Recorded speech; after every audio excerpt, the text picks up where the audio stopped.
Saotra ny tompo lehibe tsika tafiditra anatin'izao fandarana izao araka nefa ny fampaneketsika ny faneketsika dia anio dia resaka amelabelatra ny tontolon'ny voyage astral, ny fitsangatsanganana astral. Izay resaka monde astral izay dia resahantsika be da be raha ho zaraiko tahaka izao le izy, ny famaritana ny définition izany ary tsy dia antsika fohy ny pratikany amin'izany ary tsy ho adino fa ho resahanao anatin'izany ihany koa ny karazana fanahy, ny karazana fanahy isan-karazany izay milomano sy mampilalao an'izay diversité fahasamihafana ao anatin'ny singa isan-karazany, satria ao anatin'izay tontolon'ny monde astral izay dia misy pratika be da be isan-karazany ho jerentsika daholo zany. Avy eo amin'izay isika mijery ny danger, ny loza exposen'ny voyage astral ary akaparentsika amin'ny lesona baiboly amin'izay hoe inona no tsy tokony hanaovana an'izany tahaka ny ahoana ny voyage astral volonté divine fa tsy provoquer fanahiniana, izany hoe isika olombelona no curieux manao an'izay projection izay mitsoraka miditra ao anatin'izay tontolo monden'ny astral izay. Miarahaba antsika rehetra tompoko manonona ny fiadanan'i Jesosy Kristy mamirapiratra eo amin'ny voninahiny anapaka any am-potsika tsiraray rehetra any. Vavaka isika ametraka ny fotoana eo am-pelatanan'Andriamanitra tsy toa. Ry Andriamanitra tsy toa, nanao ny lanitra sy ny tany, Andriamanitra Isaka, Abrahama, Jakoba, Andriamanitra ny nofo rehetra, Andriamanitra ihany koa, ianao naniraka ny zanaka ilay tokana Jesosy Kristy, nanolotra ny ainy ho faty ho fanavotana anay, nampiseho aminay ny mysterin'ny zava-miafina, ny mysterin'ny tontolo ara-panahy, ny mysterin'ny fanjakanao indrindraindrindra. Andriamanitra tsy toa. Ankehitriny izay dia resaka zava-panahy anankiray dia ny momba ny tontolon'ny voyage astral izany, mangataka ny autorité avy any aminao Jesosy Kristy, mangataka ny fahefanao, mangataka ny ranao amony sy anongotra ny interférence rehetra izay mety ho fanaratsy mitsoka, misisika, mitady ankatoerana ao anatin'izao fifampizarana izao, ary mangataka anao Jesosy Kristy hifeny temps sy ny espace rehetra, ny zavatra ambara rehetra. Ianao mamanga ny fon'ny tsiraray, ianao manokatra ny varavaram-panahy ny tsiraray, ny masom-panahy ny tsiraray. Tononiko sy feheziko sy eleko amin'ny anaranao mahery Jesosy Kristy, ny rasoanao ny tomboka sy anjany vavaka izany. Alléluia. Amen. Eny ary ralahy, eny ary ranabavy, voyage astral izay no lohahevitrintsika. Inona moa ty resaka hoe voyage astral ity? Faritantsika vetivety. Raha vao miresaka ny tontolon'ny astral isika dia mamaritra izay hoe absence na douleur sy ressenti. Izany hoe tsy fisin'ny fahatsapana sy ny fanaitainana dia ny projection amin'izay tontolo izay ny saina no mitondra ao anatin'izay tontolo izay ary izay tontolo izay dia faritan'ireo mpikirakira mpanao pratika ny voyage astral hoe tontolon'ny nirvana, monde-ny nirvana, absence na douleur sy ressenti, fahatsapana émotionnellement zany amin'ny vatantsika miala izy io dia ny projection amin'izay monde-ny nirvana izay no mamaritra ny antsoina hoe voyage astral. Ao anatin'io voyage astral aloha hevitrintsika io ihany koa dia misy ny fisokafany ny atao hoe troisième œil, maso fahatelo izany. Zay indray dia miresaka ny antsoina hoe clairvoyance itsika, fampahitana, mampahita, ny fanahy mampahita, ny fanahy mamangy sy ny zavatra sy ny sisa rehetra. Eo dia misy ny fidirana ao amin'ny antsoina hoe transe na état second na ihany koa extase dia miexpérimenter mahatsapa ny tontolo mystique, psychique ara-tsaina, mystique resaka majika dia ao anatin'izay daholo ny tontolo ny occultisme, ny ésotérisme, ny spiritisme, ny zavatra isan-karazany sy ny sisa mira loko fa sainga ao anatin'ny diversité ny antsoina hoe voyage astral. Raha miresaka ny voyage astral ihany koa sika dia inona ny azo ambara? Ny voyage astral raha dika ilay hoe voyage dia midika hoe fizahan-tany amin'ny teny malagasy. Ny astral dia tsy dia hitako loatra hoe inona ny andikana azy fa ny astral dia univers ny astre, ny kintana. Zany hoe ny fidirana sy ny fifandraisana amin'izay tontolo ny fahazavana izay, lumière, satria ny kintana no miapporter an'izay hazavana izay ao anatin'ny obscurité, ao anatin'ny aizina rehefa alina ny andro izany. Dia raha vao miresaka astre itsika dia ny tontolo célestialy, ny tontolony cosmika, ny tontolony sidéral zodiacal. Mety zao ngamba ianao vao naheno an'izany terme izany. Ny tontolony cosmika dia ny univers, zany hoe ny tontolo eo anelanelan'ny lanitra sy ny lanitra dia ny seza fiandrianan'Andriamanitra dia ny planeta terre ity misy atsika ity, zany hoe ao anatin'ny habakabaka izany. Ka raha vao miresaka ny habakabaka izay tsika dia misy fofona ilay ordre de ce monde, ordre du monde, ny firindrany izao tontolo izao. Ireo kintana ireo dia misy firindrany, ny masoandro dia misy fitoerany, misy point fitoerany. Ny kintana ihany koa dia tahaka an'izany, ny planeta tsirairay dia misy an'izay fitoerany zay ilay antsoina hoe ordre du monde, mba hahafahan'ny équilibre, ny écosystème mihodina zany, ny écoplanétaire, ny fihodinan'ny karazana planeta sy hatramin'ny kintana sy ny volana, ny tany mihodidina ny masoandro dia misy arak'izay point zay. Ireo zany miantoka ny équilibre. Dia raha vao miresaka cosmika zay sika ao anatin'ny voyage astral dia miditra ao anatin'izay monde izay, mahatsapa, mitsapa, miexpérimenter, miaina, se plonger. Zay le miaina zay tena hoe lucide, mahatsapa mihitsy ny vatana, ny conscience ao anatin'ilay projection atao. Lay zodiacal indray dia ny tontolon'ny astrologie, miodikodina eo amin'ilay resaka astre ihany tsika, lanitra, ny ciel sy ny horizon, ny masoandro, ny volana, ny planeta miodikodina eo foantsika. Ao amin'ny baiboly dia misy teny tahaka izao hoe ozongozona ny herin'ny lanitra ozy izy ary ny kintana iraraka. Tiako tenena amin'izay sy saritana ny saitsika dia ilay monde, ilay projection anaovana fitsangatsanganana, ilay tontolo anaovana voyage any izany, any amin'izay monde izay, any ity resaka voyage astral ity. Dia raha vao miresaka astre itsika dia ny zone spatiale rehetra, spatio, ny zone céleste ao anatin'izay no misy ny mouvement visible, ny soleil, ny volana. Eny, eno iaho hatramin'ny zava-maniry. Mifampitohy daholo zany rehetrarehetra izany ry havana. Raha fitianiko fohy zany dia ny resaka voyage astral dia voyage ao anatin'ny monde-ny univers. Izao tontolo izao.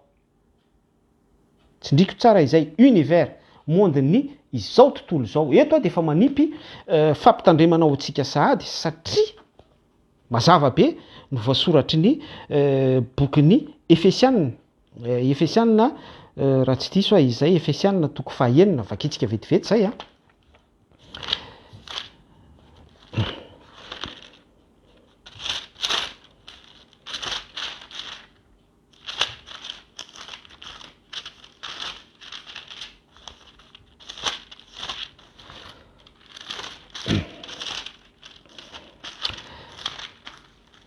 Fotoana kely amadihana baiboly fotsiny a.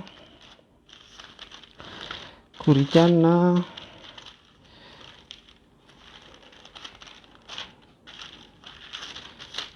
alohan'ny Filipiana izay raha tsy diso eny tompoko. Efesianina toko 9 vakitsika amin'ny anaran'i Jesosy Kristy dia ny andinin'ny faha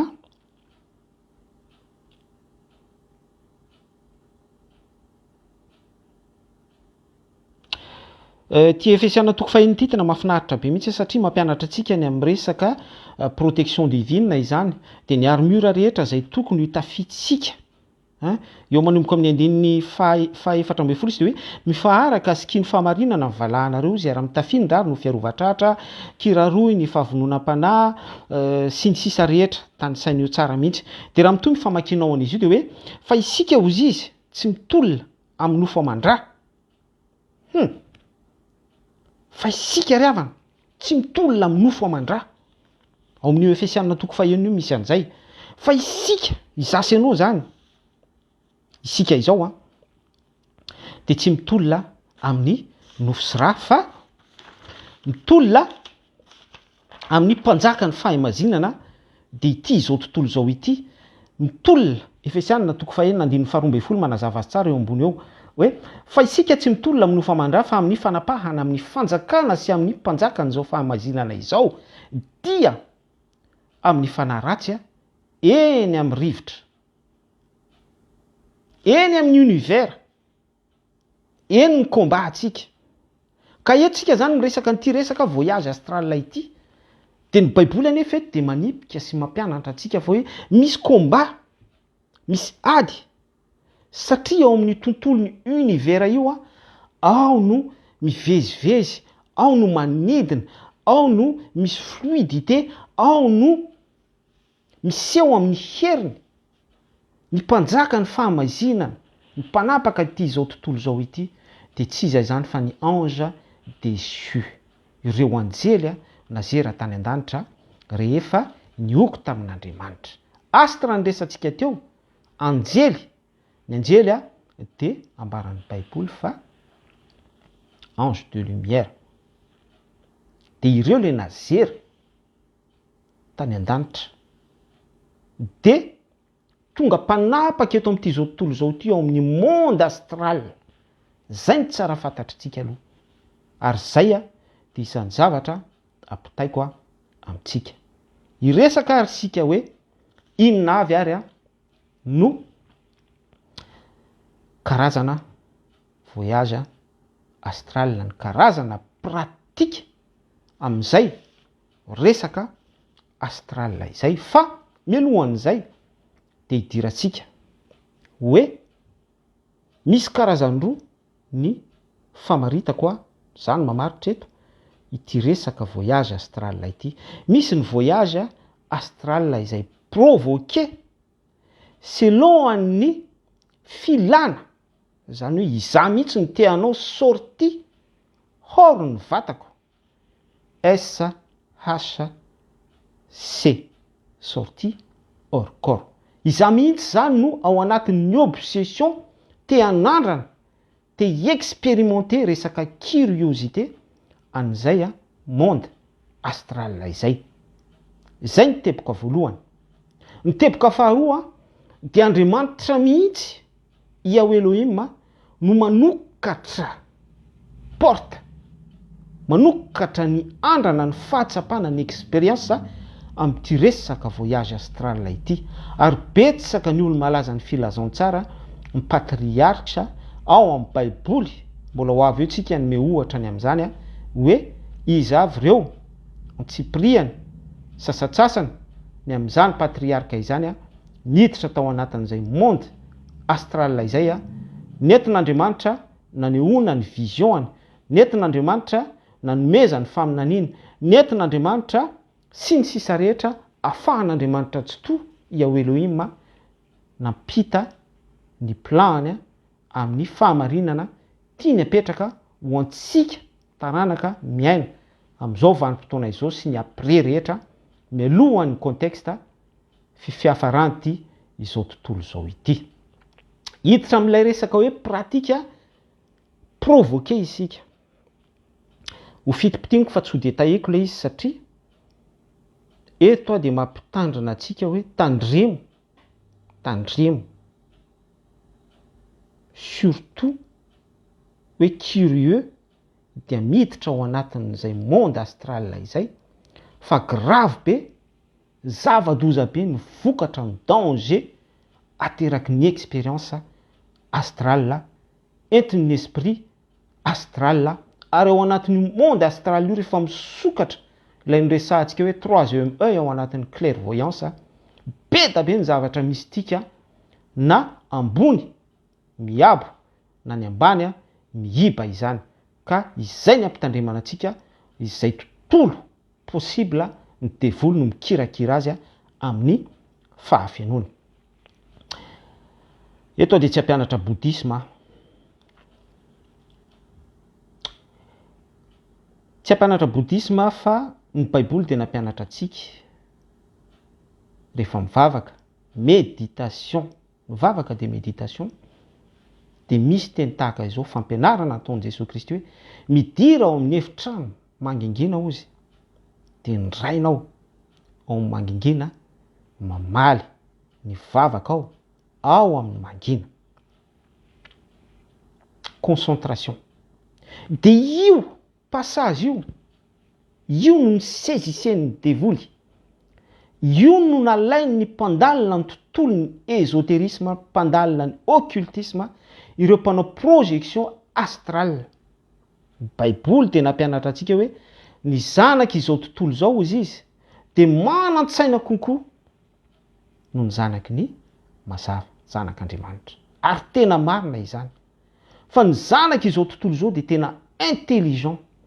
Ary tsy mijery fotsiny ihany tsika ireo mpandala ny pratika ny hindouisme, ry zareo tibétain, ry zareo chinois, mpilomano ny tontolon'ny occultisme sy ny mpanao ny ancestral rehetra, tena intelligent be mihitsy izy amin'ny fiainana sy fanaovana ny expérience tontolon'ny méditation. Midira ao amin'ny efitranonao mangingina. Dia io lay akan'ny olona maka posture, zareo mpanao yoga maka posture izy dia mangina izy dia mifantoka amina zavatra anankiray izy dia misy mihitsy formule averimberina. Iny le antsoina hoe tantra na tsy fantatry mantra na zavatra ohatran'izany, repetena mba hahafahana mampitondy. Ary mbola eto dia mbola perseny koa le hoe fa ny fanjakan'Andriamanitra ao anatinareo ozy ny baiboly. Dia izay no mahatonga ny zareo monsieur refermer en soi, miditra monsieur plongé ao anatin'ny émotion, ao anatin'ny tontolo anatiny mampangina, zay le méditation. Dia mamonjy toerana mangina izy, maka ora fixe izy ohatra hoe maraina, amin'ny telo maraina, ao anatin'ny fanginana tanteraka. Mividy esprit, mampangina ny tontolo anatiny. Zay resaka mividy esprit zay misy danger be ihany koa zay eo amin'ny tontolo mystika. Satria ny baiboly dia manazava tsara hoe rehefa foana ny efitrano misy olona anankiray atao délivrance, dia inona ny zavatra miseho? Avy ny devoly mitondra fanahy 7 hafa anankiray indray.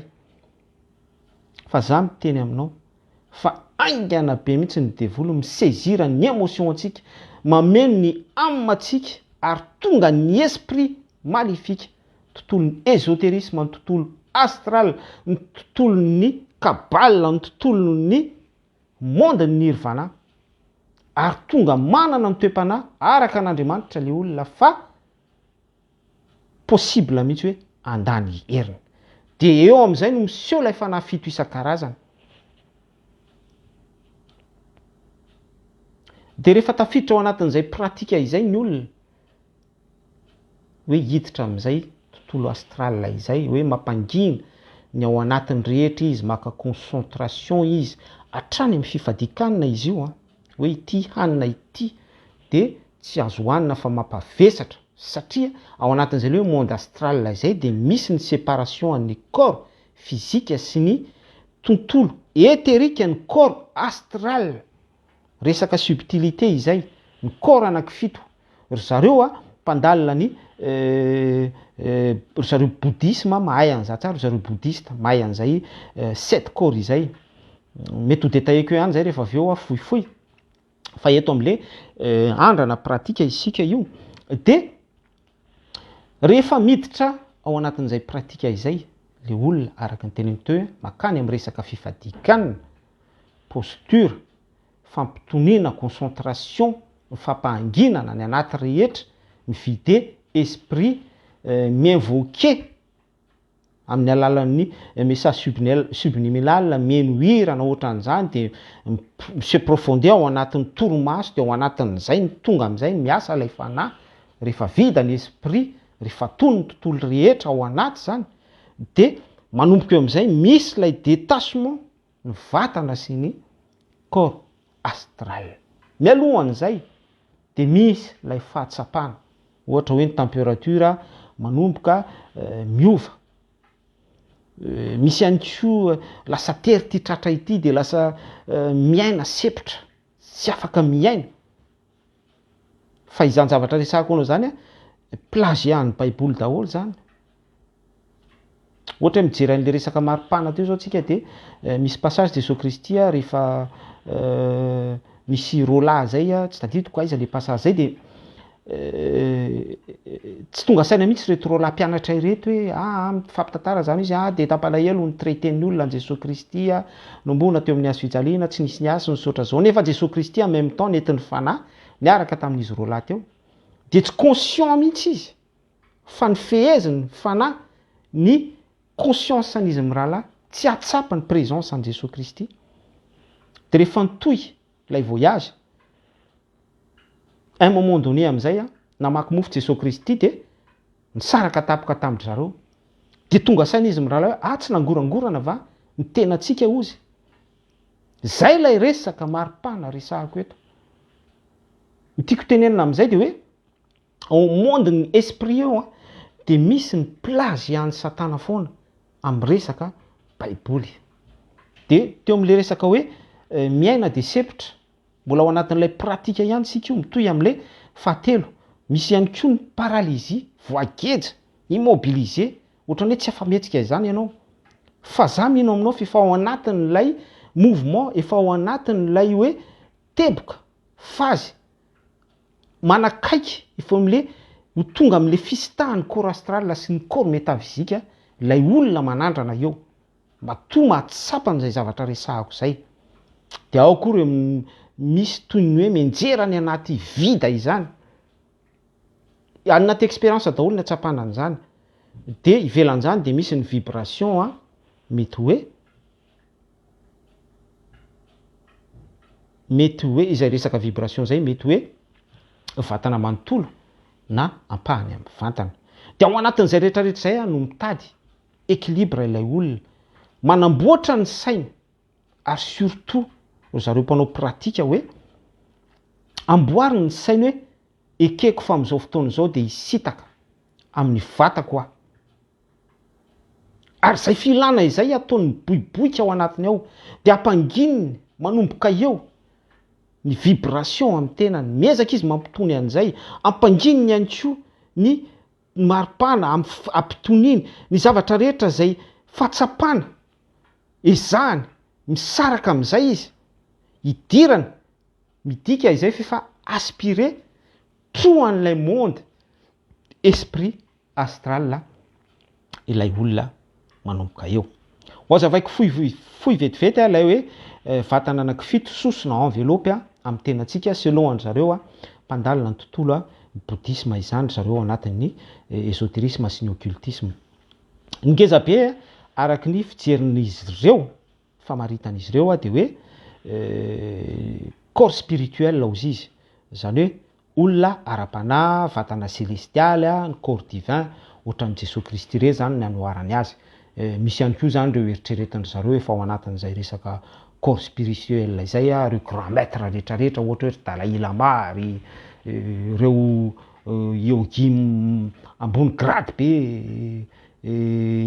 manana pouvoir araky ny famaritany zareo zany de fa classeny zareo amin'izay corps divin izay sacré, zay ny mahalaza azy, fahatsiarovan-teny. Faharoa manaraka an'izay ny corps bouddhique. Ny corps bouddhique mialatsiny ary ery Dalai Lama reny ny antsoina hoe corps bouddhique zany, corps atmika ny filazany zareo anazy io. Ao no misiéger ny je suis ny ego zany, se montrer amina fahendrena zany olona anankiray hoe za ma corps bouddhique anahy de atao amiko ny fahendrena, za mizara fahendrena, za mpampianatra, za izao zany hoe ego surdimensionné mamaritra an'ilay olona amin'izay tontolo mahabodika zay zay io vatana enveloppe sosona faharoa io. Ny fahatelo de ny corps causal ao ndray no mitahiry ilay antsona ambarany zareo amin'ny théorie zareo bouddhiste ihany no ambarako fohifohy eto de ny karma izany, misy ny resaka incarnation, ny fanamamangy sy ny zavatra ohatr'izany ao amin'io resaka corps causal io. Ao amin'io resaka corps causal fahatelo, ny fahatelo io eny tompoko. Manaraka an'izay de ny corps astral, io le tontolon'ny émotion izay misitaka amin'ny vatantsika fahatsapana. Émotion zany fatatsika ao ny sens rehetra, ny fahitana, ny fanambloana, ao amin'io ny émotion, ny intelligence, ny rehefa tezitra mitomany ao amin'io resaka corps astral io daholo. Ary ny corps éthérique izay mifono ny tontolon'ny énergika, pouvoir, resaka vibration. Tanao reny magnétiseur ireny, tony amin'izao ny tanany de mahatsapa zavatra ianao, rehefa safosafonao ny tanany mpanotra. Fa ao amin'io resaka éthérique io ao ny matanjaka be zareo reny. De ny corps physique eto amin'izay le mpanabokina, zareo coquin, ny coquette rehetrarehetra, ny mpanao atsarana, ny mannequin sy ny sisa rehetra, ity vatana tsongona ity ny corps physique atsika. Zay izy anankifito zay. Zay ny tontolon'ny bouddhisme izay. Fa ny filazantsara de nampianatra atsika. Veriko tsara ny filazantsara de nampianatra atsika 1 Thessaloniens 5:5, andininy faha 13. Thessalonianina voalohany 5:5, andininy faha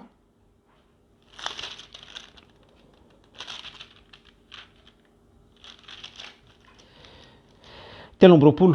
Amin'ny anaran'i Jesosy Kristy, ary Andriamanitry ny fiadanana ny ahamasina anareo samy ho tanteraka ka arovana avokoa ny fanahinareo sy ny ainareo, tenanareo ho tanteraka ka tsy hanantsiny amin'ny fiavian'i Jesosy Kristy tompontsika.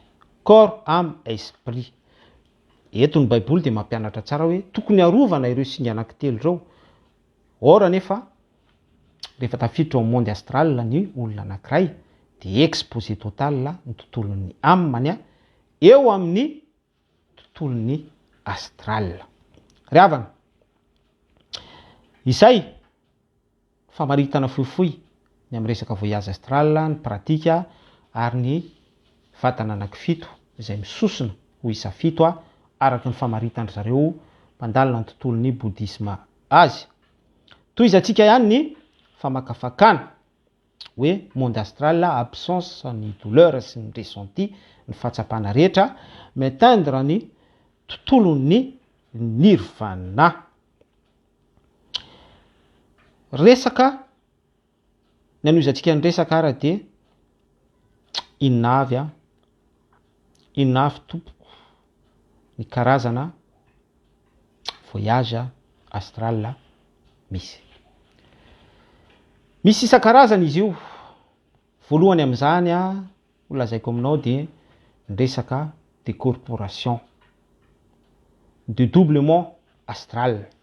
Zay le hoe de doublement astral izay ho alefa konkorina be le izy eo ihany koa ny excursion psychique ara-tsaina. Ao ihany koa ny expérience hors corps, ny projection astrale, ny projection corps astral. Samy hafa ireo any amin'ny détail no mahasamy hafa andreo. Ao ihany koa ny sortie hors du corps.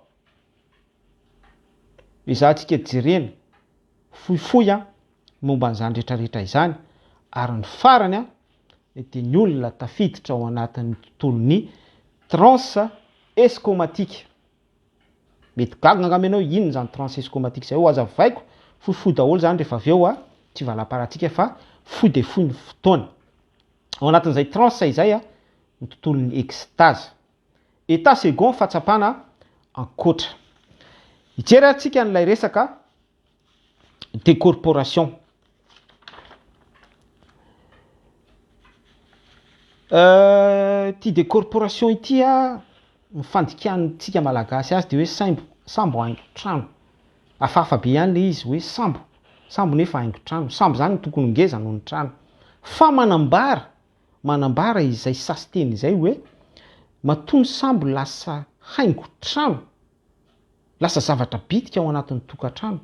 De izay ilay ambaran'ny voyage astral hoe rehefa mivoaka amin'ny tenantsika isika, de io tenantsika io lasa teboka kely, fa ianao lasa mivelatra ao anatin'ny tontolon'ny monde astral, ny esprit astral, mikirakira ny tontolon'ny ésotérisme, ny occultisme, mi-atteindre ny monde nirvana. Ary vao miresaka an'izay monde nirvana zay de faites attention fa misy ny miabo de misy ny mihiba, na de faritany définition hoe absence ny douleur sy ny ressenti ny tontolon'ny fahatsapana. Double astral, mametraka fanontaniana ianao hoe inona indray ary angamba zany double astral izany. Ny double astral indray de fanahy mamangy anao, toetran'olona hafa, vatana iray, lasa misy anankiroa zany tonga mamangy anao. De amin'izay fotoana izay ny pratika, ilay fiainana, ilay filomanosana ao anatin'izay esprit astral izay fifanenan'ireo corps anankiroa ireo corps astral ireo, izay no miteraka ny antsoina hoe double astral tonga amin'ny vatan'ny olona anankiray. Ary eo le misy danger be, satria be da be mihitsy ny olona manao témoignage rehefa mivoaka amin'ny vatana izy, tsy tafaverinao amin'ilay vatana, de etin'ny fianakaviany, satria inconscient total, veriversaina, etin'ny fianakaviany any amin'ny hôpitaly. Tonga any amin'ny hôpitaly izy, tsy fantatra ny dokotera hoe inona ny source an'ilay maladie, inona ny tena mahazo an'ity olo ity. Aterina indray any amin'ny monde ny adala, fitsaboana adala eny amin'ny 18 zany. Fa za miteny aminao fa tsy afaka sitranina, tsy afaka averina amin'ny état premier, lay vatana voalohany, tsy afaka hoe averina amin'ilay équilibre mihitsy aloha lay olona, raha tsy misy olona mahafehy an'io monde esprit astral io anankiray matanjaka be ao anatin'ny tontolon'ny occultisme. Eto dia au gradé ny resahako amin'izany, ireo mitonona ho guide, mitonona ho maître spirituel. Za tsy miresaka an'le vombotavy kely ohatrany hoe mpamosavy, ry tic-tac-toe, ry ohatran'ireny, tsy miresaka an'izany. Fa zany zavatra resahako anao zany de ny olona efa mifehy amin'ny monde, mifehy ny monde ohatrany hoe au gradé ao amin'ny monde ny Illuminati. De manana ny esprit astral izy, de miditra any amin'ny tontolon'ny psychique izy, ara-tsaina, de micréer vaccin, micréer comment on gère le monde, mametraka définition izy, ahafahany mametraka fikorontanana, ary izy ihany koa mbola mahita solution isian'ny filaminana. Olona intelligent amin'izany zany resahako aminao zany, olona efa any amin'ny 33e degré, telo amin'ny telopolo. fa tsy mifehy olona folo na roapolo sekta kely na ohatran'izany. Tsisy dikany amin'ireny zany. Zany olona resahako aminao zany. Eo ihany koa ny excursion psychique, excursion ara-tsaina. Ao anatin'ny monde astral ihany tsika. Io resaka excursion psychique io ara-tsaina io mifampitohy amin'ilay zavatra niresahako teo. Zany mahatonga ny olona hoe physicien izy intelligent be, manan-tsaina be. Fa za miteny aminao misy guide, misy olona haut gradé, matanjaka be, manana an'ilay esprit astral, ary mi-voyage amina corps astral, manana ny farany hitan-tsaina amin'io tontolon'ny psychique io. De raha ka ohatra sika any amin'izay de hitanao izay no mahatonga ny Hitler ireny hoe nahafehin'ny Allemagne nihitatra Europe ary saika izao tontolo izao mihitsy. Fa lay corps astral, lay esprit mahafehin'ny tontolon'ny psychique ara-tsaina io. Izay zavatra ambarako aminao izay définition izay no tonga nanolo-tsaina any olona tahaka ny Hitler ireny, ry Mussolini ireny, ny président Macron ireny. Reny mbola agent daholo reny. De miverina indray miresaka an'ilay hoe olona efa haut gradé amin'ny rang ambony sy matanjaka be ao ambadika ao, ary tsy mifanerasera aminao zany fa any amin'ny monde astral izy no mandehandeha, any izy manao voyage fa tsy ety amin'ny monde terrestre. Zay ny amin'ny tontolon'ny excursion psychique iny. Resaka indray tsika ny expérience hors du corps. Izy ity de mitovitovy amin'ny projection du corps astral ihany.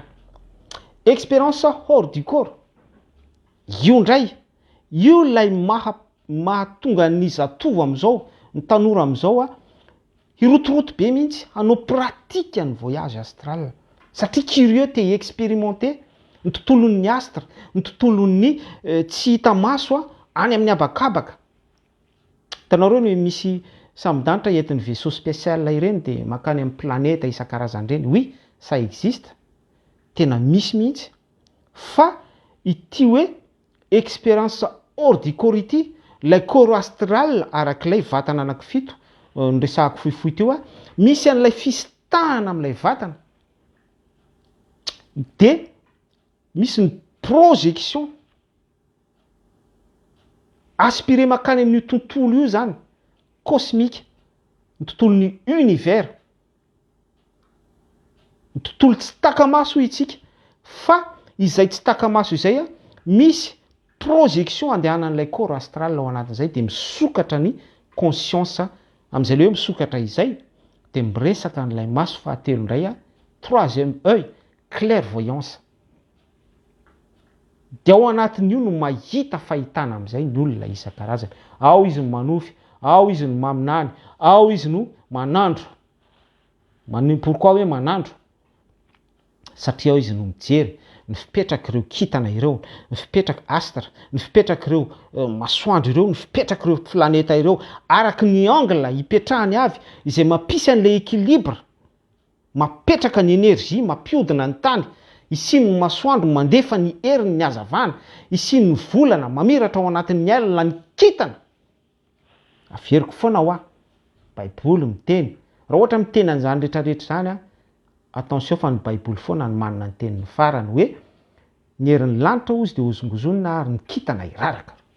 Tiako tenenina aminao amin'izany de hoe lay exploit be zany, lay fiainana, eto mantsy tena hoe miaina mihitsy, pratika mihitsy. Lay hoe miaina zany ohatra hoe misy olona anankiray manofy de tsika rehefa manofy, mifotsika ny maraina de matetika tsy fantatsika akory le zavatra nofitsika, mety taditsika ihany le izy, fa lay fahatsapana tao anatin'le izy tsy de azotsika onona loatra. Fa eo indrindra raha izay nofy izay no akakohatra, tena hoe miaina velona sy mahatsapa mihitsy zany ianao ao anatin'le nofy, ao anatin'le nofy lasa acteur mihitsy ianao. miressentir mihitsy zany ny fahatsapanao émotionnellement, zay le misokatra any amin'ny clairvoyance ianao, maso-pahitana. De izay ity expérience hors du corps ity, mise projeté lay olona, miantefa, mitsoraka, milomano, misekole, misitrika ao anatin'izay a monde astral izay izy, de miaina, tsy manofo mihitsy izy, tsy mamina vina izy, tsy mieritreritra izy, fa izay nofo sy vina sy eritreritra zay tena fiainany mihitsy, hitany masony am'le maso-pahitana, eo de misokatra le resaka troisième œil. Mety gaga angamba ianao, betsaka angamba tsika ny hoe mba haniry an'izany zavatra izany, fa ho azavaiko atsika ny maha-danger an'izay hoe maniry izay a rehefa avy eo. Mitondra isika, zany tsika atao amin'le resaka expérience hors du corps, resaka indray sika ny projection astrale. Tovitovy amin'izay ny projection astrale, fa ny détail any amin'ny détail lalina be tsy de manam-potoantsika anazavana an'izay hoy zay sady de efa 43 minutes ny resahantsika. Misy ihany koa ny sortie hors du corps fampitohitohy amin'ny expérience hors du corps ihany, fa détail ihany koa manambara an'izay. De andaontsika hitsambikana aty amin'le resaka transe escomatique. Transe escomatique.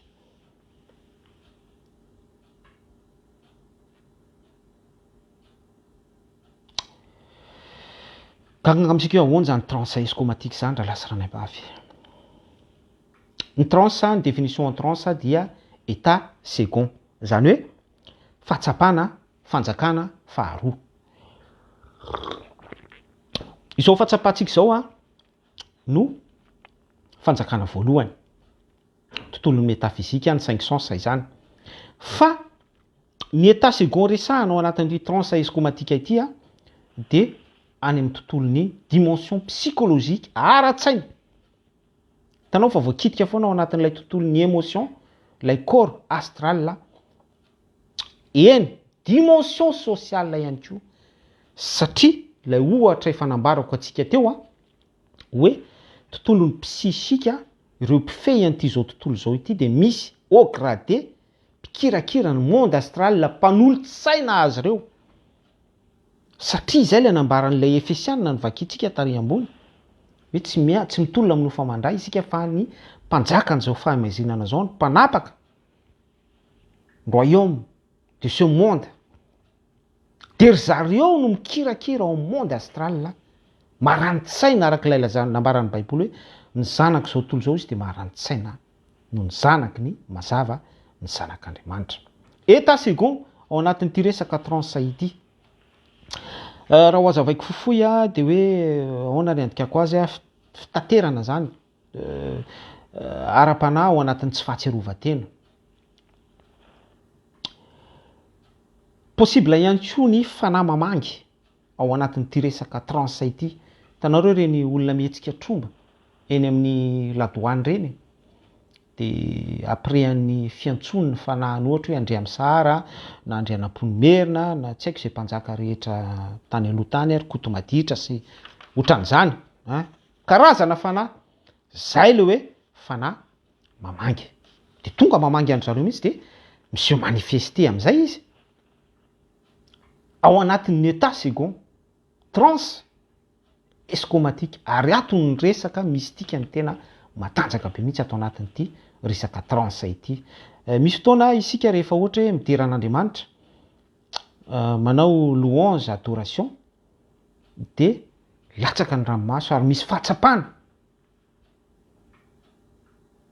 Ary tsy vitsy ireo adorateur, adoratrice tafiditra ao anatin'ny ity état second ity. Mahafinaritra, tenako zao efa ni-expérimenté an'izany.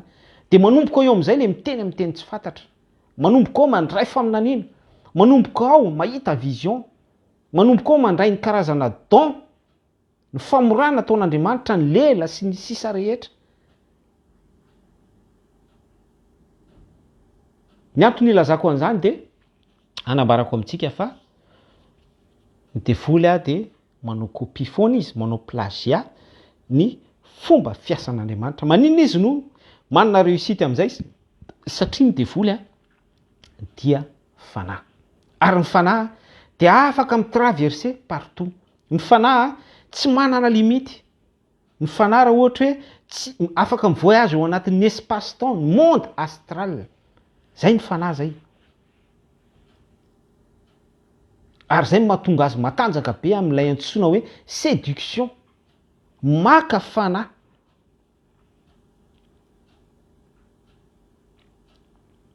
Dia ao anatin'ity resaka trans escomatika ity ihany koa dia misy ny antsoina hoe zareo any amin'ny faritry tibétain zao mipratika be an'izy io, zareo mpandala ny hindouisme tena mipratika be an'io, mpandalina be an'io tontolon'ny trans io. Manana ny fivavahana izy ary matanjaka be mihitsy. Za tena mananatra antsika hoe aza mitsapatsapa ny zareo raha ohatra hoe mbola sady tsy dia hitako loatra hoe inona ny intérêt hitsapatsapana any zareo raha tsy hoe manana autorité avy amin'Andriamanitra. Misy nefa nesorina devoly tamin'izany ary zay dia miankina amin'ny autorité divine sy fampahitana hery avy any amin'Andriamanitra. Misy any trans chamanique, misy any trans convulsive, ny possession, io le hitanao reo le olona mihetsika devoly misy fanahy possédé, zay momba an'izy io.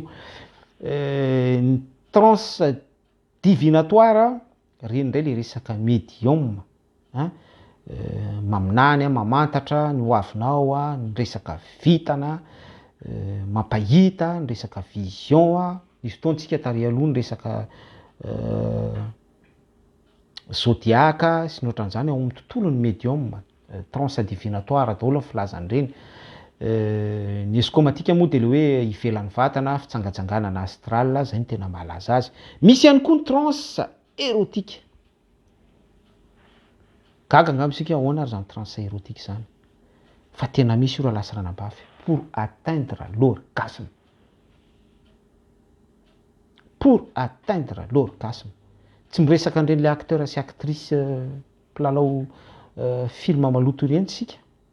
Fa tena hoe olona mipratike an'io voyage ao anatin'ny monde astral, esprit astral, ao anatin'ny définition hoe érotisme io. Tena misy ravana mipratike an'io ary misy maître mihitsy, misy guide mihitsy mampianatra anao ahafahanao mahita, s'épanouir izany, miaina any amin'ny habakabaka an'izay fantasme zay tsy mijanona fotsiny hoe fantasme, tsy mijanona fotsiny hoe oviana, fa tena hoe tanteraka, miainanao le izy. Dia hitanareo le ohatra hoe misy olona matory zao, loatra ny lehilahy izy dia ao anatin'ny nofiny izy, mifoha izy maraina dia lena ny patalohany koja. Fa mivangily ilay fanahy izy.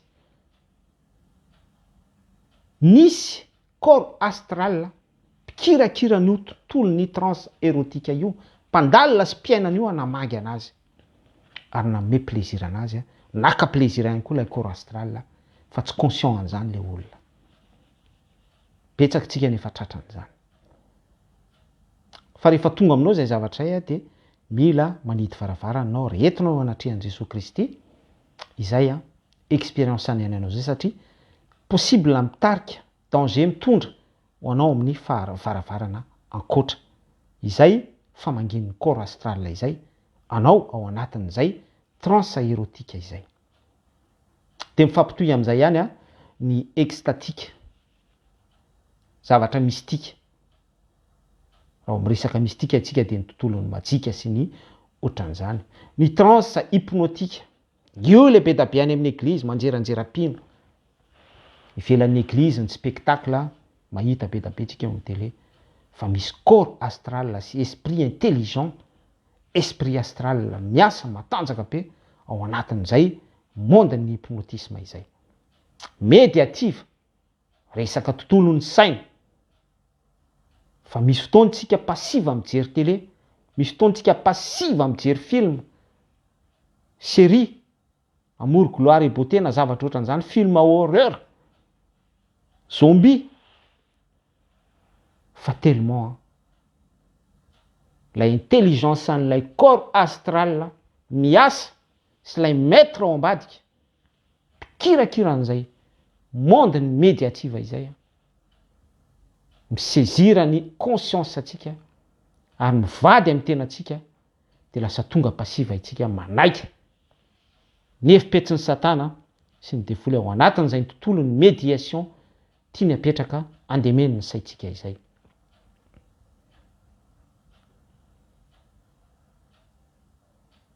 Atreo betsaka ry havana diversité amin'ny tontolo astral daholo zany resantsika izany ary ao anatin'ity état second ity fotsiny ihany sika dia efa tokony ho resy lahatra hoe tena danger tsika zany tsy alabri eto amin'ity tany ity ary zany ny antony ivavahantsika isan'andro izany ny tokony anakinantsika ny fiainantsika andavanandro amin'i Jesosy Kristy. Ito ihany tsika ny transe néoténique resaka naissance eny tompoko misy fanahany zaza mamangy anao dia lasa manana toetra ny zaza ianao olon-dehibe zao misy zany dia tsy lay etahanao amin'ny maha ianao mahaleo tena sy ny tombonao ny etahanao fa lay état second lasa miverina zazakely ny mpiantitra matetika ny tratrany io satria pourquoi hoe ny mpiantitra misy ny mpiantitra izay tratrany ny Alzheimer ohatra na tsy Alzheimer ihany fa zavatra hafa misy séquelle ny fiainana dia tsy manana tanjaka sy hery izy hoentiny mivavaka miaro ny tenany satria ilay vavaka dia ao ihany koa ilay miaro ny tena tsy ndriky foana izay ivelan'ny fisaorana sy ny zavatra efa statika mahazatra atsika andavanandro fa ny fanahy mamangy manambady sy ny zavatra ohatran'izany mba hahatonga ny olona anankiray hivoaka amin'ny fahatsapany voalohany état première tonga amin'ny état second izy état premier tonga amin'ny état second izy lasa olona ao anatin'ny transe izy ny androm-piainana état second dia izay io resaka néoténique io. Ny transe orgasmique ifandraisantsika mifanakaiky amin'ilay resaka érotika tary ambony. Ny transe somnambulique io le manofo mandeha mitsangana amin'ny alina. Ny transe terminale ty tena grave be ty ireo olona ao anatin'ny coma au seuil de la mort expérience ny mort imminente misy betsaka manao sortie hors du corps ao. Aka ohatra anankiray tsika misy vavy zay nanao témoignage izy natao opération izy noho ny aretiny dia rehefa natao opération izy dia nivoaka tamin'ny vatany ny corps astral dia nanao voyage tao anatin'ny salle d'opération ny vatany didinetsy dia izy misaisira ny information rehetra misaisira ny couteau ny ciseau ny compresse ny anesthésie ny zavatra rehetrarehetra nampiasain'ny dokotera ary ny ora izay ny asany zany ny conversation n'enregistreny daholo dia rehefa vita ny opération niverina tamin'ny vatany normal izy dia nitatarainy tamin'ny mpitsabo avokoa ny conversation ny élément rehetra nampiasaina nandidiana azy ny zavatra isan-karazany ny kirakiraina tsy nisy diso tsy nisy latsaka ary misy ny témoignage oronam-peo ny amin'izany gaga sika fa tena misy ryavana io le hoe au seuil de la mort expérience mort imminente. Mbola misy ny karazana transe fa avelako ianao andalina ny ambiny hiditra amin'izay ary tsika amin'ny tontolo biblika ry havana zay fariparitatsika teo ny monde astral hoe inona ny resaka astral zay inona ny resahany zany ny pratika ny safosafotsika teo hoe ahoana ny am'ireo olona miditra amin'izay projection astral zay inona ny ataony ny resaka méditation ny concentration fampitoniana aveo passé izy fahatsapana isan-karazany ny vibration ny température ny déchirement ny détachement ny vatany corps astral amin'ny vatany métaphysique ifandresantsika teo ihany koa ny corps anankifito selon en définition bouddhique fa ny baiboly dia mazava tsara hoe corps amy esprit araky ny 1 Thessaloniens 5:23 ijery amin'izay aritsika eto indray tsika dia ijery ny voyage astral biblique mahagravy an'ilay voyage astral provoqué faniritsika ny danger amin'izay ravana arak'ilay nyteneniko teo fa natsiditsidiko teo ihany dia satria ny zatovo amin'izao ny tanora tellement ao anatin'ilay contexte ambaran'ny baiboly hoe ety amin'ity zao tontolo zao ity ny ahitanareo fahoriana nefa matokio izy Jesosy Kristy fa izao efa naresy ny fahoriana naresy ity zao tontolo zao ity de ny zatovo sy ny tanora ety amin'izao tontolo zao ity tsy misaizirana hoe matokia an' Jesosy Kristy fa ilay conscience ny filana ao anatiny la émotion io no enony baiboly nefa dia nampianatra antsika hoe zay tarihiny fanan'Andriamanitra no zanak'Andriamanitra de efa nisy fotoana nanazava foana teto hoe attention fa isika par expérience ny devoly de mandinika atsika izy manao analyse izy manao bilan izy hoe inavy ny mazavatra obsédé atsika ny zavatra maha revo atsika ny zavatra maha tery ao am-potsika ao de misaizirana iny ny devoly de manolotra solution de entiny any amin'ny pratika ny voyage astral ny olona anankiray baiboly any de nampianatra atsika hoe ny azoan'ny satana ozy de mahay manova ny endriny ho tahaka ny zanaky ny mazava ny anjely ny mazava de eo no mipotra be da be tanao reny karazan'olona be da be milaza hoe nahita an' Jesosy Kristy nentin'Andriamanitra tany amin'ny lanitra izany Jesosy ohatra hoe miresaka andry tsaratsara zany ny tiktak do mamboatra vitana sy ny sisa rehetra fa ao anatin'ny tontolo ny monde astral daholo ny olona rehetrarehetra ireny selon ny filany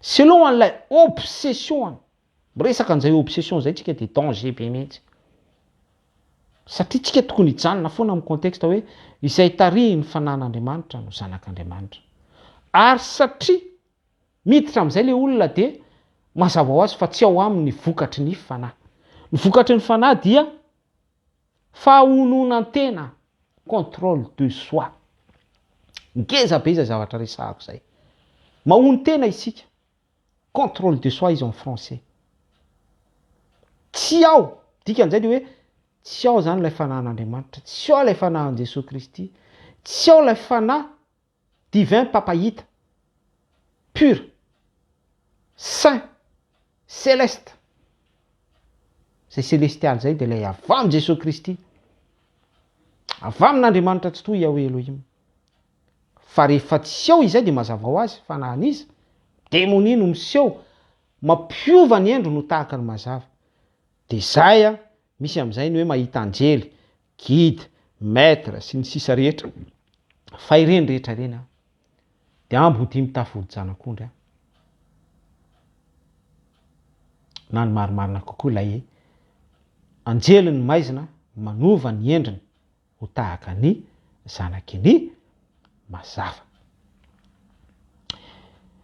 reto misy toko sy andininy vitsivitsy meko anao ny Jaona toko voalohany andininy 10 ny Jaona toko 9 andininy 1:20 ny asa asan'ny apôstôly toko 9 andininy 7:30 miresaka ny tandapa i Filipo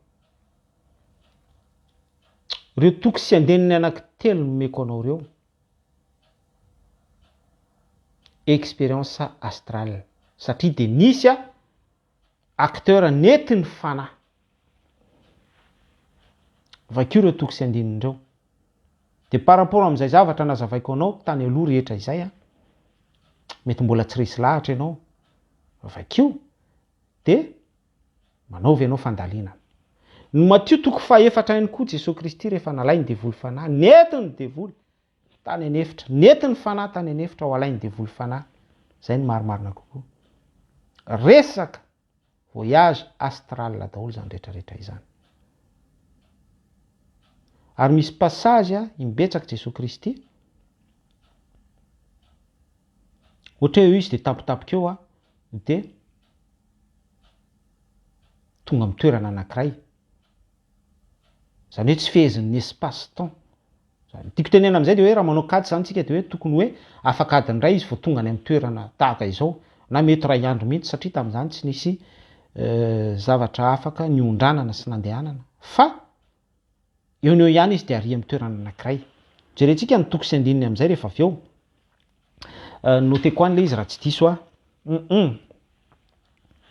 fa menoan'izay amaranako tanteraka n'ilay resaka pratika voyage astral ao anatin'ny tontolo occultisme sy ny ésotérisme sy ny tahaka izany, de vakio ny Levitikosy toko 7:10 andininy 1:30, Levitikosy toko 2 andininy 1 efa nresahantsika teto, nananatranatra tsara itsika ny fananatra ny am'ireo milaza azo mampahita sy mpampahita, aza mba mamangy an'ireny, aza mba mitady conseil am'ireny. Ary zay ny navoan'ny Saoly mpanjaka rehefa niala taminy ositra de nakany amin'ny vehivavy mpampahita izy, voyante, manana ny 3e œil, de nangataka izy hoe mba hampidio amiko ny aseho amiko Samuel an'olon-tsaina sy ny sisa rehetra, fa ny devoly no nipotra teo. Fa nazavaiko zay tany amin'le resaka spiritisme, firisahana amin'ny maty. Zay ny amin'iny.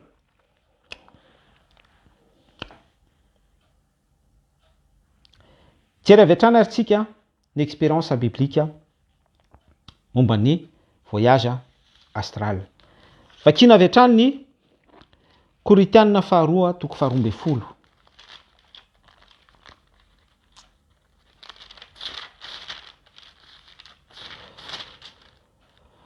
Korinthianina 2 toko 12 andininy 1 hatramin'ny 9. Vakitsika zay. Amin'ny anaran'i Jesosy Kristy. Fa na dia te hirehareha zaho, Paul no miresaka eto.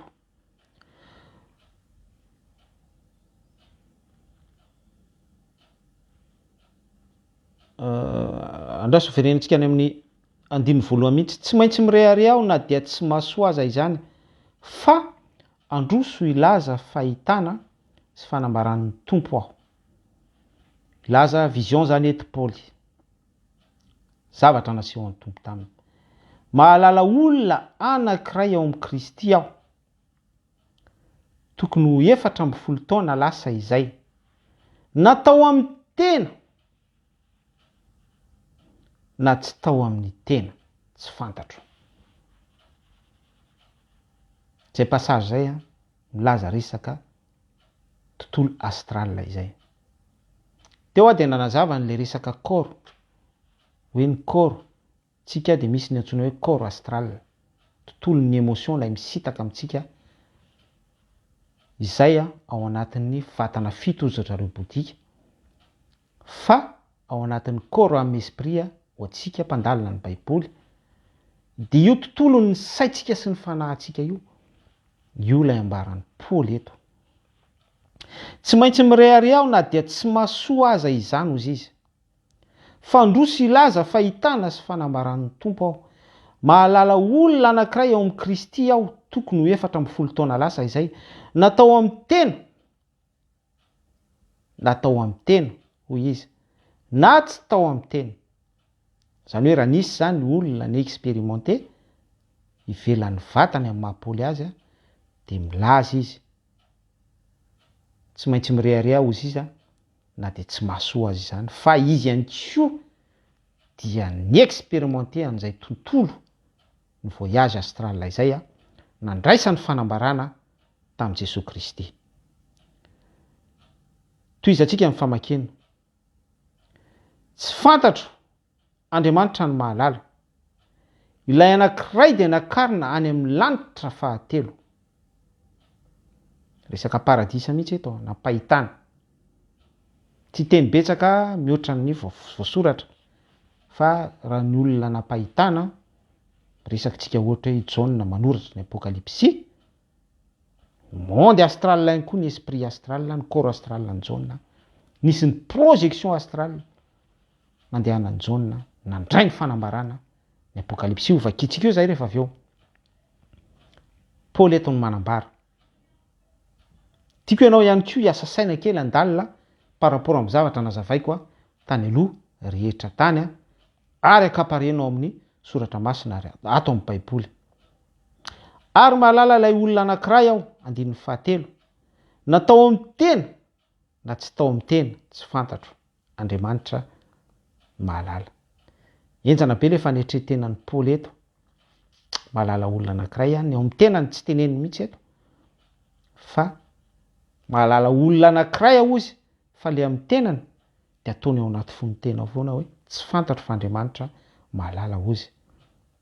Natao amin'ny tena na tsy tao amin'ny tena, miteny ihany anefa izy hoe natao amin'ny tena na tsy tao amin'ny tena. Nakarina ho any amin'ny paradisa ozy, andininy fahaefatra. Ka nandre teny tsy azo tenenina sady tsy tokony ho lazain'olona. Monde céleste. Io le teneniny teo hoe dimension univers hafa mihitsy ny voyage andanan'ny olona tafiditra ao anatin'ny projection astral arak'izay hitondran'ny maître, hitondran'ny tontolo celestialy. Eto sika dia miresaka ny Paul mazava ho azy ny fifandraisany amin'ny Jesosy Kristy. Tsy izao intsony ny velona hozy Paul fa Kristy ny velona ato anatiko. Dia Jesosy Kristy mihitsy mitondra azy ao amin'izay univers izay ary manaprofo ny fanambaran'ny Paul eto hoe nandre teny tsy azo tenenina sady tsy tokony ho lazain'ny olona. Zany dia manaprofo fa univers hafa mihitsy. Ary izay univers hafa izay dikan'izay dia ny Baiboly dia miteny hoe nofo aman-dratsy sy mandova ny fanjakan'ny lanitra hozy izay univers izay. Tsy manana accès ihany nofo aman-drà. Eto dia manipy message amin'ireo olona milaza azy hoe nahitany hafibe, nahitany lanitra, nahitany paradisa. Nofo aman-dratsy manana accès any amin'ny dimension céleste. Sady mampianatra zany, manoloana ny fampianarana, feno fitaka sy fametsipetsena, fiezahan'ny olona misaisir ny émotion antsika satria itsika moa tsy sensible émotionnellement zany tsika olombelona, olony fo. Dia raha vao misy resaka hoe nisy anjeliny seho tao amin'ny fiangonana anankiray dia alefa ny photo appareil na ny caméra, trucage, montage ohatran'izany dia tratra isika ao anatin'izay émotion zay dia misy ary betsaka ny tonga dia mino avy hatrany ary manaiky sy miaiky fa hoe tena fiangonana iasan'Andriamanitra ny fiangonana iny. Fa raha mahafantatra ny zavatra nozaraiko eto izy, mahalala ny antsipriany na miezaka mandalina par rapport amin'ny zavatra vitsivitsy no lazaiko izy dia hainy tsara ny manavaka ny izy sy ny tsy izy, tontolo mistika sy ny tontolo céleste, tontolo démoniaka sy ny tontolo ao amin'ny Andriamanitra tsy toa. Farany ny andininy fahadimy, ilay anankiray no ataoko rehare fa ny amin'ny tenako dia tsy rehare aho afa-tsy amin'ny fahalemena ihany. Enjana be ho any fanetretenan'ny Paul eto. Fa na dia te hirehare aza aho, andininy fahaenina, dia tsy ho adala fa ilazany marina. Any manambara ihany zany izy na dia eo ara le émotion te hanosika ny Paul hoe ndana manao témoignage, ndana atao ohatr'izao, lazao ny exploit anao, ndana mirehare fa ianao efa nahita an'izao, ndana sisy. Fa i Paul tsy miditra amin'izay. Zay ilay vokatry ny fanahy contrôle de soi. Ary zay ny tsy ampy be da be proof fa tsy avy amin'Andriamanitra ny voyage astral. Nandehanan'ny mpanompon'Andriamanitra, milaza azy ho mpanompon'Andriamanitra isan-karazany. Tononoko amin'izany ry tsaratsara, ry tic-tac-toe, ry tsy fantatro be da be. Milaza azy nahita ny lanitra sy ny elo. Miala tsiny tsy avy amin'Andriamanitra. Par rapport amin'ity témoignage ny Paul ity fotsiny ihany no anambarako an'izay.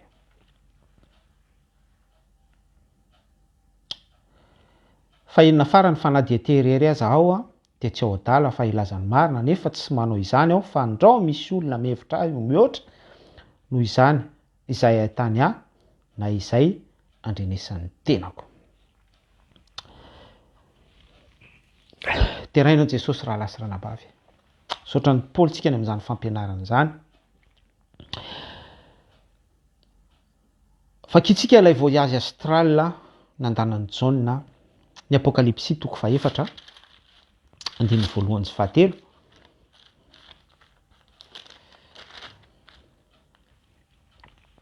Apokalipsy 4 amin'ny anaran'i Jesosy Kristy. Rehefa afaka izany dia hitako fa indro nisy ny varavarana ny vo tany an-danitra ary ilay feo voalohany izay reko dia tahaka ny afo trompetra niteny tamiko hoe miakara ty dia asehoko anao izay zavatra tsy maintsy ho avy hatrizay. Par vision fahitana. Eto dia tsy misy espace-temps fa zavatra mbola ho avy. Ny fiafaran'izao tontolo izao, ny tempoly, ny Jerosalema vaovao, ny fitoamanina sy ny fikitroa nify, ny trompetra 7, ny anjely 7 sy ny sisa rehetra. Izany no asehoan'ny Paoly eto. Io ilay univers andresantsika niraisintsika tamin'ny passagen'ny Paoly tary hoe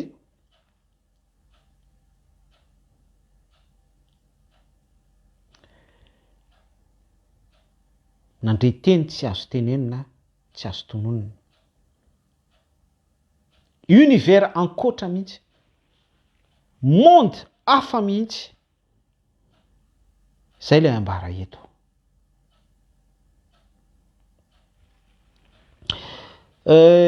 Jeren'ny Paoly antsika vakitsika ny Kolesianina 2:2 manambara ny resaka voyage astral ihany i Paoly ndray eto no m'expérimenté an'ilay izy. Kolosianina 2:2 vaky toy izao amin'ny anaran'i Jesosy Kristy ilay izy. Fa na dia tsy manatrika anareo amin'ny nofo aza aho. Nofo dia ty metafizika antsika ty. Fa na dia tsy manatrika anareo amin'ny nofo aza aho, dia manatrika anareo ihany amin'ny fanahy. Ka mifaly sy mijery ny filaminanareo sy ny tsy fiovan'ny finoanareo any Kristy. Ny corps astral ny Paoly no mamanga ny mpino araka ity Kolosianina ity. Vereny vaokio tsara nge hoe fa na dia tsy manatrika anareo amin'ny nofo aza aho, dia manatrika anareo ihany amin'ny fanahy, ka mifaly sy mijery ny filaminanareo, manatrika anareo ihany amin'ny fanahy. Eo dia mizara amintsika hoe tsy ilay nofon'ny Paoly fa i Paoly zany any amin'ny toerana misy azy any, fa ilay corps astral ny Paoly no mamangy ny mpino, ny filaminan'ny mpino, ny fandrosoan'ny mpino, ny fientanam-pon'ny mpino, fiomponam-bavaky mpino. Ny vatan'ny Paoly, ny corps astral no mamangy. Maninona no miteny an'izany rehetrarehetra mandray an'izany ohatra rehetrarehetra izany? Ilazana amintsika fa hoe tsara ary mendrika kokoa ny voyage astral izay Andriamanitra tsy toy no manokatra ny fidirantsika ao anatin'izay univers izay, ao anatin'izay tontolo izay, fa tsy lay hoe filatsika provoqué amin'ny filatsika, satria raha voale filatsika dia manimba ny contexte foana antsika, manohitra an'izay voasoratra hoe izay tariny fanahin'Andriamanitra ny zanak'Andriamanitra. Ary manamafy indrindra izay le hoe voyage astral provoqué izay hoe ianareo dia taranaky ny devoly rainareo, izay tianareo atao ihany no ataonareo. Izay le hoe filana obsession. Za misady resy amin'ile olona rehetrarehetra zany hoe andeha hanao voyage astral, satria malaza be mihitsy amin'izao hoe be da be ny gasy ny mironany amin'ny tontolon'ny monde, ny effet collectif, ny occultisme, satria te hanana pouvoir, te ho majikajika, te ho hanana hery surnaturel, satria tsy ao ilay hoe mahatoky an'Andriamanitra ao anatin'ilay contexte hoe ety amin'ity zao tontolo zao ity no ahitanareo fahoriana. dia te hi-atteindre an'le monde ny nirvana ao anatin'le hoe tsy misy douleur sy fahatsapana ny tontolon'izany douleur izany ny ressenti, absence de la douleur et de la ressenti. Dia tsy mahahony tena amin'ilay tenin'Andriamanitra hoe matoky fa izao efa naresy ity izao tontolo izao ity, ety amin'ity izao tontolo izao ity no ahitanareo fahoriana. Tsy mahatoky an'izay indrisy. Nisy fotoantsika niresaka le hoe fanahy mamangy ao amin'ny Baiboly a. Vakintsika ny Job toko faefatra andininy faharoa amby folo faraiky amby roapolo. Job toko faefatra.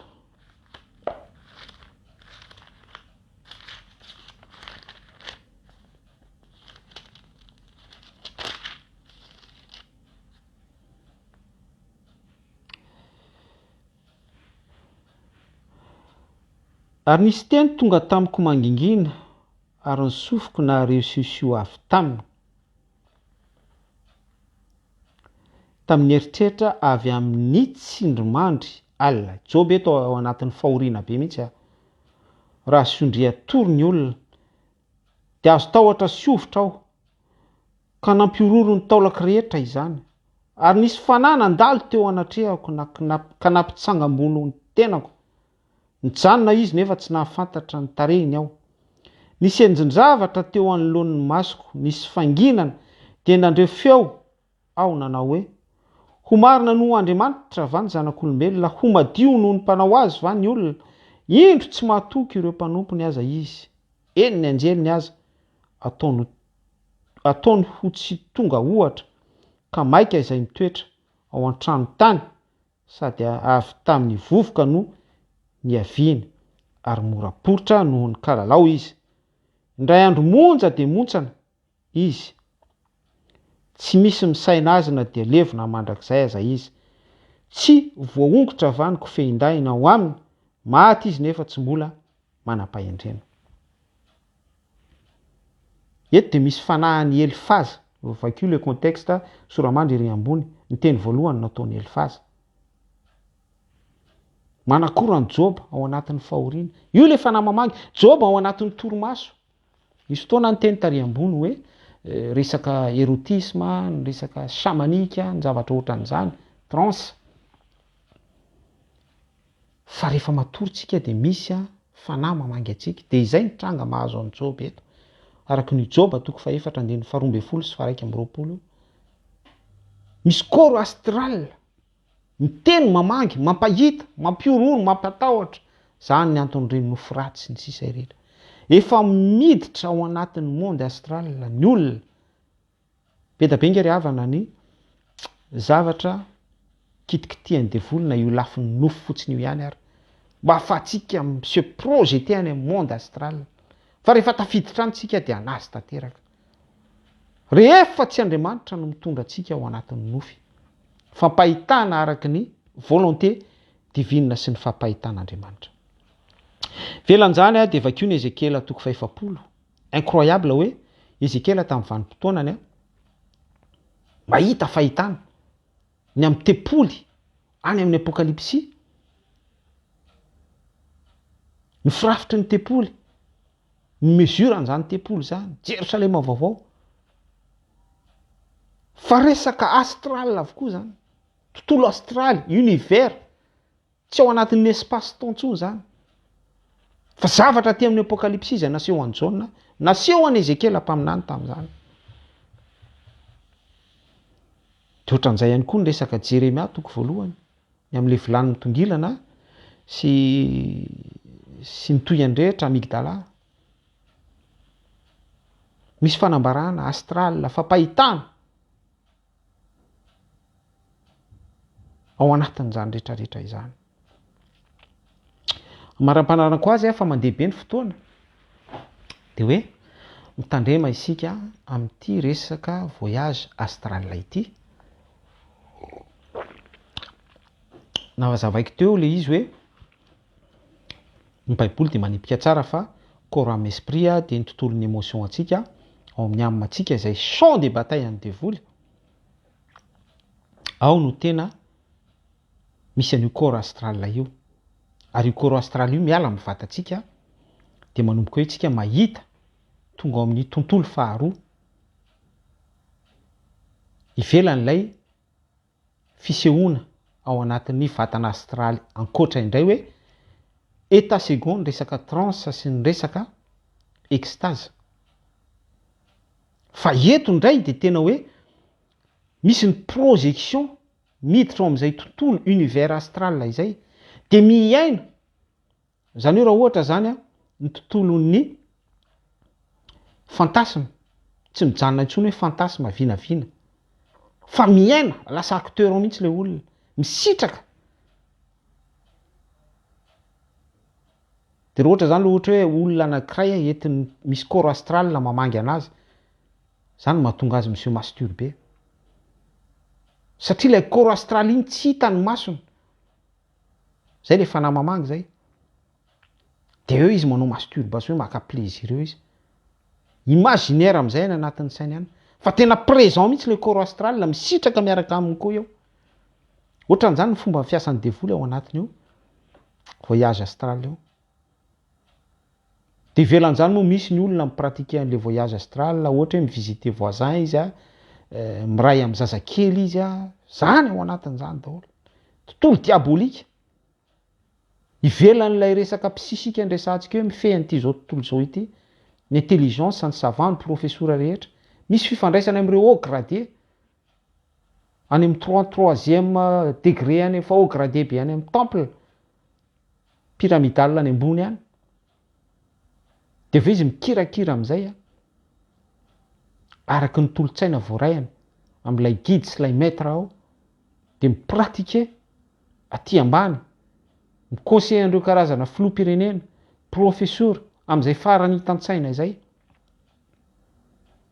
Eo ihany koa ny tontolon'ny mystika reny mpilalao majika ny médium ny astrologue ny mpanandro ny mpandatsabaratra sy ny sisa reny efa ty amin'ny grady ambany be reny. Fa ao ambony ao misy maître astral dia misy corps astral mivisite miconseiller ary manoro ny pratika rehetra ry io le antsoina hoe guide maître. Ora nefa tsy izay ny concept amin'ny baiboly fa ny baiboly dia nampianatrika hoe izay tarihy ny fanan'Andriamanitra no zanak'Andriamanitra. Ary raha niresakitsika teo ny amin'ny Paoly niresakitsika teo ny amin'ny Jaona apôstôly raha nanehoana fahitana izy nanehoana expérience i Paoly lanitra fahatelo paradisa dia nitarihy ny fanan'Andriamanitra zay ny nahazanak'Andriamanitra azy fa tsy provoquer le izy hoe andeha hanao concentration dia se concentrer dia fa plus ianao mishabitue amin'izay dia maka plaisir amin'izay ihany koa ny devoly dia omeny devoly plaisir amin'izay obsession anao zay ianao dia lasa fluide ny relation anao amin'ny devoly sy ny anjeliny zao tontolo zao manova ny endro no tahaka mazava dia lasa consommateur ao anatin'izay mpanjifa ao anatin'izay monde astral izay ianao dia tafiditra ao anatin'ny sortie hors corps ny projection astral tontolo ny mystique ny occultisme ny éveil collectif ny ésotérisme zavatra rehetra tsy araky ny baiboly ary very tanteraka ao anatinao ny fahononan-tena contrôle de soi fa ilay tontolo astral no mitondra anao amin'ny filany ny fehan'ity zao tontolo zao ity angariposy resaka an'ireny le pasteur manjeranjeram-pino sy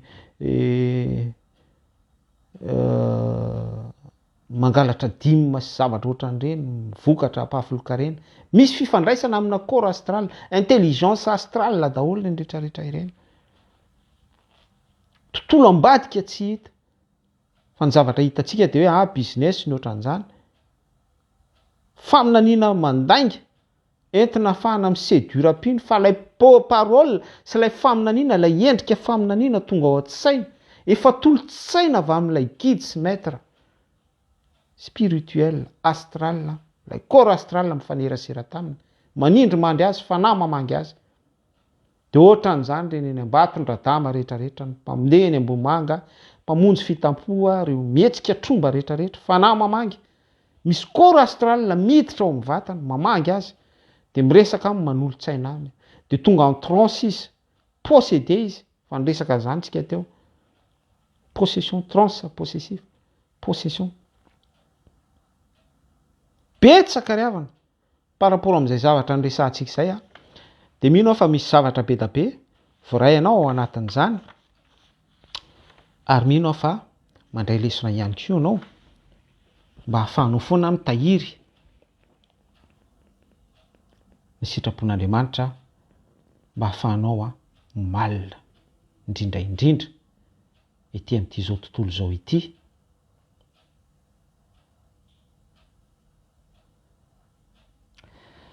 Hahafahanao a tena hoe tsy ho variana fa tena hoe mailo miambina foana fa tsy à l'abri isika ry havana, fa exposé amin'ny devoly, ary indrindra indrindra misy corps astral be da be te hidevorer atsika, te hihinana atsika, te hivady amintsika, te hamangy atsika, te haka possession amintsika, ary te hitondra atsika ho amin'izay filany devoly ao anatin'ny tontolo mistika sy ny tontolo astral izay. Anampiako ny fanazavako dia hoe ekena fa ao anatin'ny voyage astral dia tsy misy ny douleur sy ny fahatsapana ressenti, voadingana ny fotoana, ny temps sy ny espace, ary ny fahitana, ny clairvoyance dia misokatra mahita zavatra celestial be da be isika, afaka mifanena amin'ny anjely isika, afaka mahita zavatra tsy fahita eto amin'ity tany ity isika, créature celestiale isan-karazany. Tena aminao an'izany za tsy teny aminao hoe za ve fa nivoaka sortie hors corps, za ve fa mipratique voyage astral, tazomiko ana ny expérience an'izany, fa mampitandrina atsika fa ino foa ianao tafiditra ao anatin'izany ka tsy volonté avy amin'Andriamanitra ny projection anao na ny sortie anao, na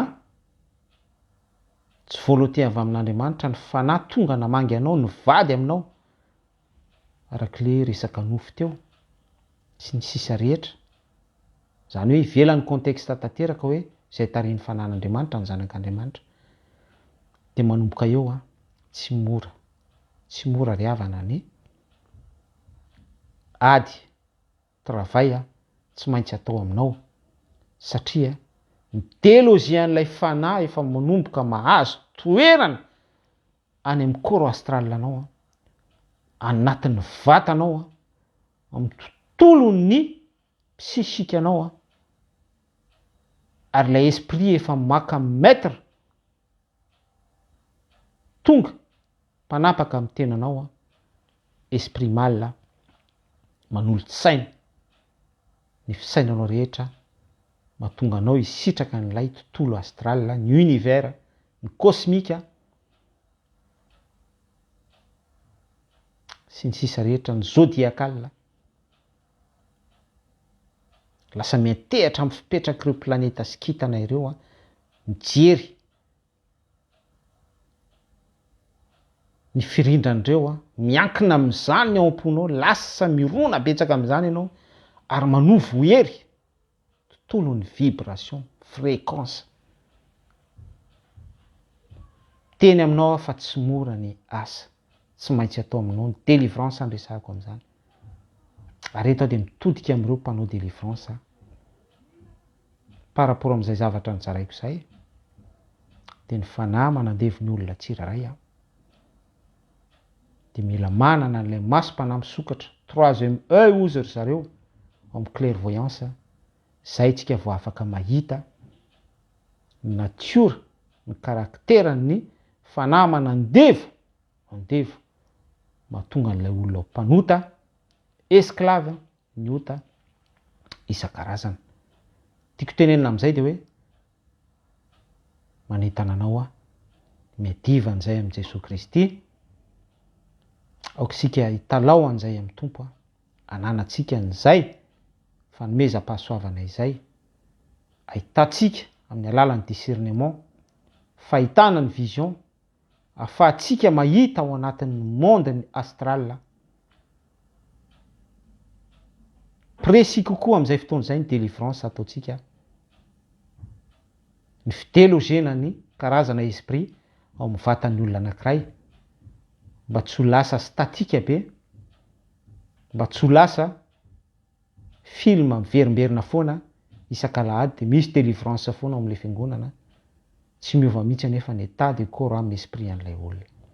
Zay nafatra fa mirary soantsika rehetra dia makasitraka betsaka anareo naharitra ny ainy. Lavalava ny fotoana fa izay ny azony zarainy. Sotran'ny Tompo. Amanaraka indray tsika mijery loha hevitra hafa, fa ndresaka ny spiritisme tsika, ndresaka ny voyage astral tsika, mety tsy fantatro zavatra hafa indray mijerentsika amin'ny fotoana manaraka ao anatin'ny tontolo ara-panafoana, ahafahantsika malina iten'ity zao tontolo zao ity, mamantatra ny hevipetsin'ny satana sy ny démonie. Sotranao Jesosy Kristy ary mankasitraka feno ny amin'ny fanampianao sy ny famanginao. Aokenao foana Tompo ny feno émotion anay, mifehy ny tontolo rehetra, ny ambadika ny tsy hita maso rehetra, dia tonononay amin'ny anaranao zany, ary ny fahefanao sy ny autorité anao Tompo no aoka anjaka amin'ny vatana saina fanahinay, ary ny tontolo isinay na ny univers izay isinay sy vanginay. Dia mangataka anao Jesosy Kristy, arovy izahay amin'ny zavatra tsy hita maso rehetra manafika anay, ny fanamamangy, ny fanamanambady, ny tontolo mistika rehetra, ny tontolo ny occulte rehetra, ny famiraviran'ny devoly ao anatin'ny fanandrony, ny zavatra ohatran'izany izay tsy avy aminao. Ary aoka izay ahony tena foana Tompo mba ho taritinao amin'ny zavatra rehetra ny ninona endrika izany, mba marina aminay ny teninao hoe izay tariny fa nan'Andriamanitra no zanak'Andriamanitra. Ndra maherinao Jesosy no tononiko tombokasian'ny fotoana rehetra sy ny fizarana rehetra, ary ny anaranao Andriamanitra tsy toy no mena voninahitra ny amin'ny zavatra voasara. Veloma Tompoko, aleluia. Da in Jesosy Kristy mamirapiratra eo amin'ny voninahiny daholo.